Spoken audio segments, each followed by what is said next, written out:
doing him justice. But as you said before, WE, they've gone for this very assassination type combo that'll help them out in the laning phase as well as in the late game. In the jungle, however, it looks like Messiah has found himself a stray illusion. But Satai coming in for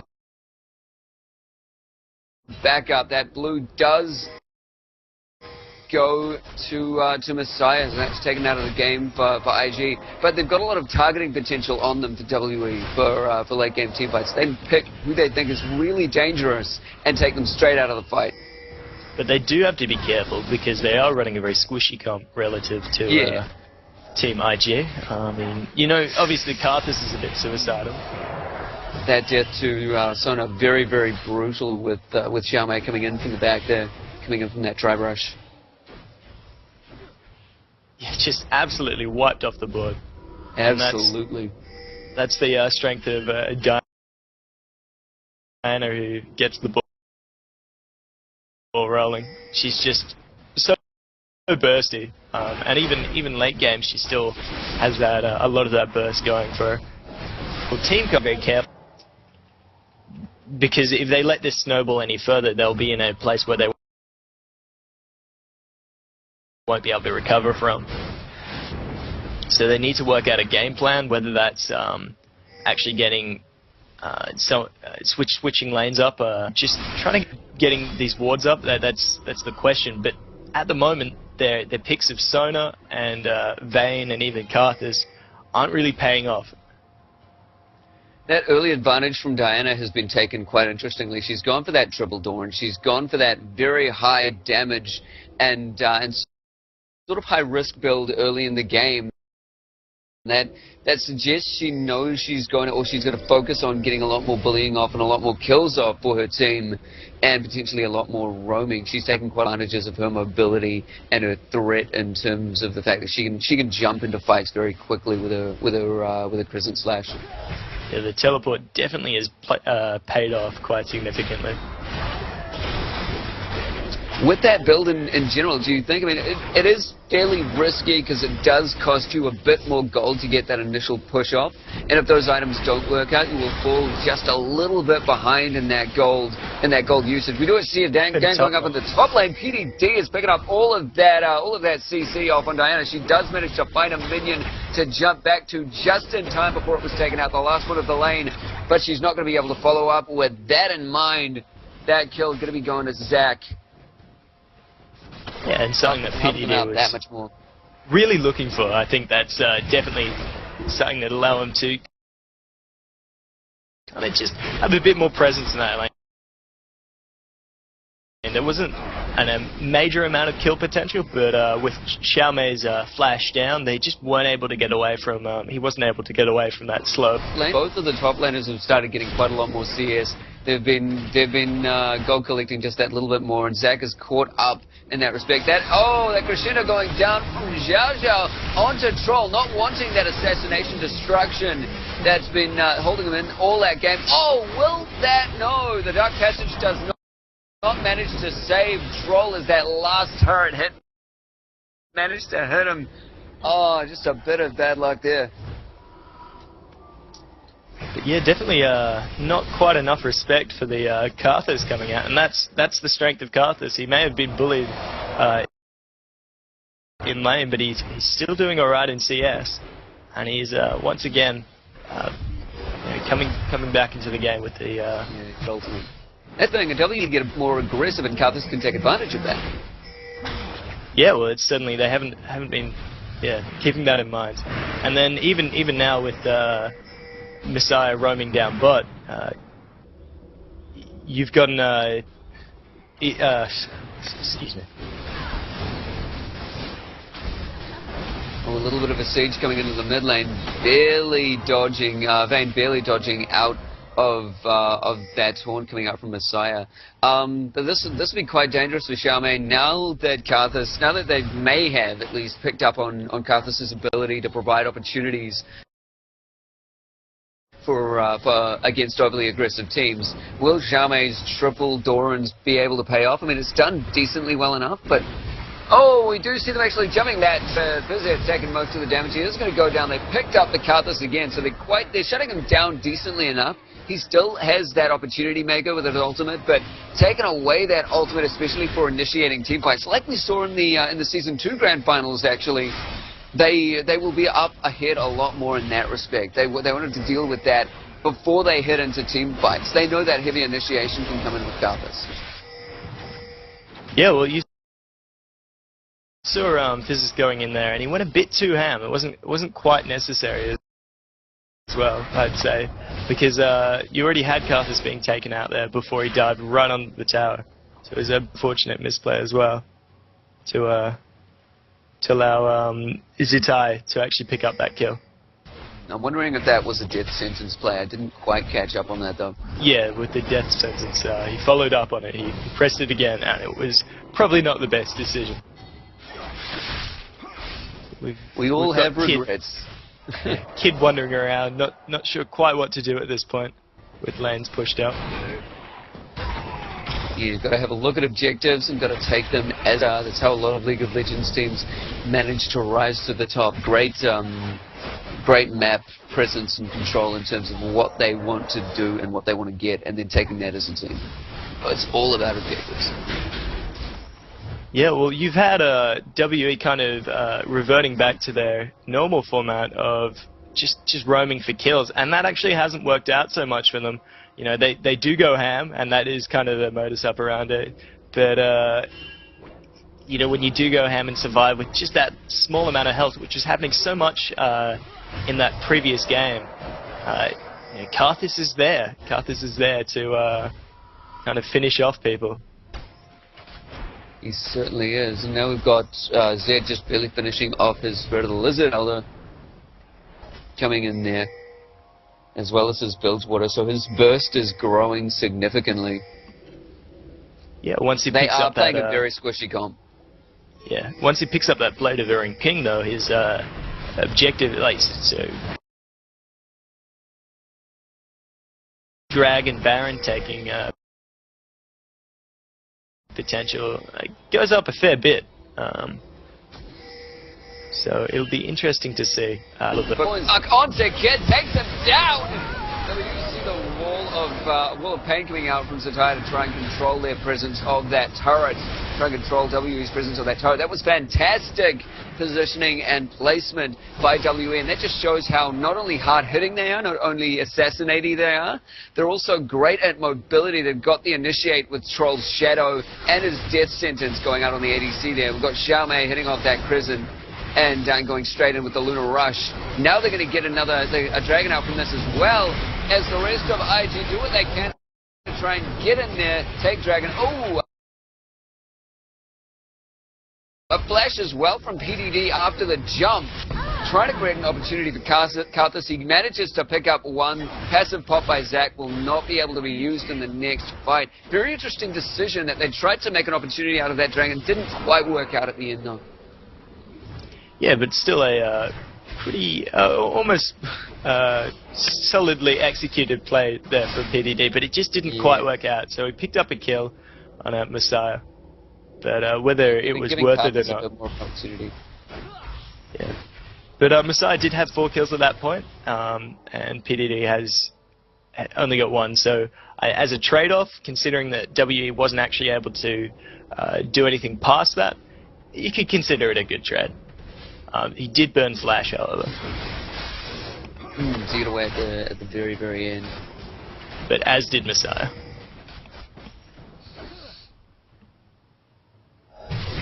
Beautiful team play with the death sentence in the mid lane, loving it.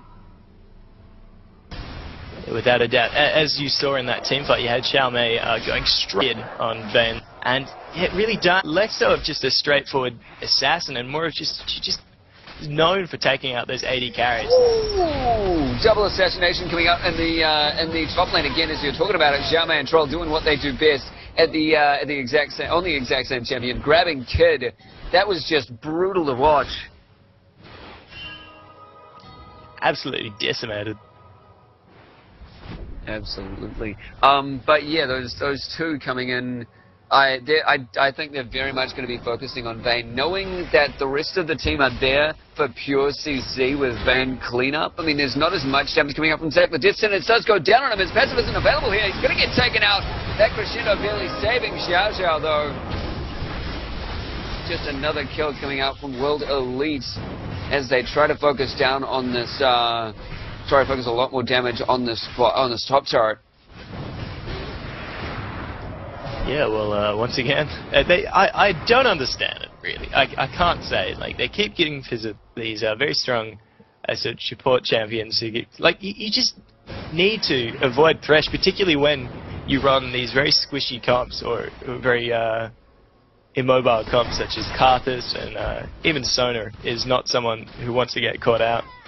So it's sort of this little cloud that they've got, and once you pull something in, it just disappears.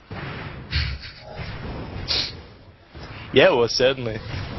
But loads of their champions. I think this is definitely how WE is playing it out. They're kind of splitting, but because each of their champions, a lot of stat potential, it works out well.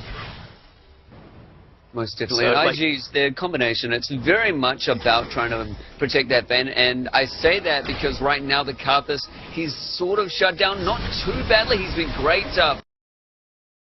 farming up. We do see Xiao Xiao going down there. I barely missed that play with Messiah coming in to try and clean her up with her assassination attempts. They've been doing very well. Signal, and with the focus coming out from Troll and Xiaomei, do you think they're going to be able to follow up with that peel on IG? It's just like once it gets to this point, it's very hard, if not impossible, to keep them up in AD carry. Zed's ultimate is actually cleansable but it's not something you still got Zed right on you. But a thing. So, yeah, but you still got Zed right on top of you, and at the moment he's got so much damage that it doesn't actually matter whether you get rid of that ultimate burst or not. But I think something to take away here is that W is actually running 3 assassins here. I mean, Diane is a bit tanky, Zed's got a lot of escapes, and Ari is very mobile, but they're definitely just going to take out a lot of high priority targets very fast. But what happens after that will definitely take them down a significant peg. Yeah, but what as I was saying, yeah, what happens after those team flips once they've taken out those high priority targets? Once their cooldowns are up, they really have to be careful. Definitely. Zed is actually focused on a Blade of the Wrong King as well, very assassinating. He may be focusing on getting a little bit more tanky now that it's getting to late game. If PDD does have great peel coming into late game, he certainly will with a Zac. As long as they can keep Zed away from priority targets, they may be able to take him down. He is that low on health. Yeah, I think, you know, in that regard, it's going to be very difficult for them to keep him off them. And then even if that is the case, you're going to have Xiaomei coming in, disrupting Kid or Karthus, whoever he chooses. But once you've got that DFG on Ari, down goes down goes Xiao Xiao very, very quickly to just a single target assassination from Messiah. He's not having a good run. That's Sona for you. That DFG is just absolutely decisive. And I have to say, not that Sona's a great target, but once you've got that DFG on Ari, and if you're ahead, there's not many people who can stand your burst. Definitely. They're going to need that quite a lot of warding. I mean, we saw that great response from WE before very, very quickly from Troll. And another Dragon going down to the gold advantage, sitting just above 5k there. But with Troll's quick retaliation with an elixir or something like that coming out again, it will be very, very difficult for IG to get map presence. But that is what's been so difficult for Xiao Xiao at the moment. They need that map presence, but wherever she goes, there's an assassin wait.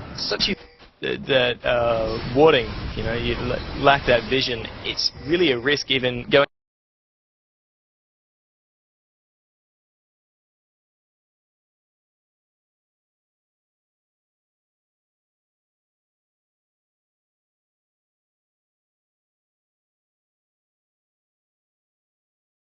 it's just not been the same.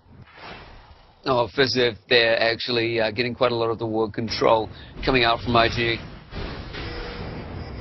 And this game, it is all or nothing. It is a best of 3, so if they do manage to take this out, if WE do manage to take the win, that is it for the grand finals. IG, you've got to fight very hard to stay in this competition. Yeah, well, it still remains to be seen. You know, you've got some late game champ Sono who does so much for teams, but I don't think WE are choosing these engagements where Sono or Karthus or even Vayne are able to like play these extended trades or have Karthus wasting time. Yeah, just another single target elimination going down to the bot lane. PDD getting caught out by Xiaomei and Troll again, but Xiaomei and Messiah, Troll and Messiah. I don't think IG should be going anywhere on the map right now without a partner. Their vision is gone, but even if they start tanking up significantly, these are assassins that have built pure damage to deal with everyone. So time maybe going down here, just barely getting out the crescendo, actually firing in the wrong direction. Will they be able to follow up with this? Xiao just so low. There's one last Q from Israel taking her out. They will not be able to siege this turret or keep it alive. Oh god, that Diana. That was a very unfortunate play coming out for Xiao Xiao, to say the least. Jesus.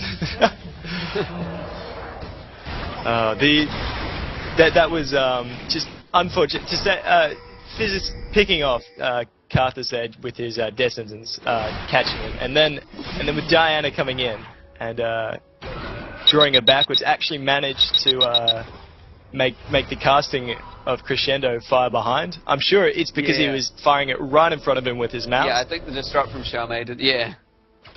So it actually ended up with his mouse probably being behind him right at that moment, and I'm sure that's going to be devastating for him. Yeah, the power of Diana's E. Just devastating. But it's interesting to see that WE, with taking away that first game, they've gone with such a high-risk, high-reward team comp that has just ended up working well for them. They need that early game with such an assassination comp because they need to maintain the damage to maintain the map presence and to maintain their late game if they ever start kicking out a bit too easily because they're quite squishy. It was all about that early game, and it really just ended up working out for them.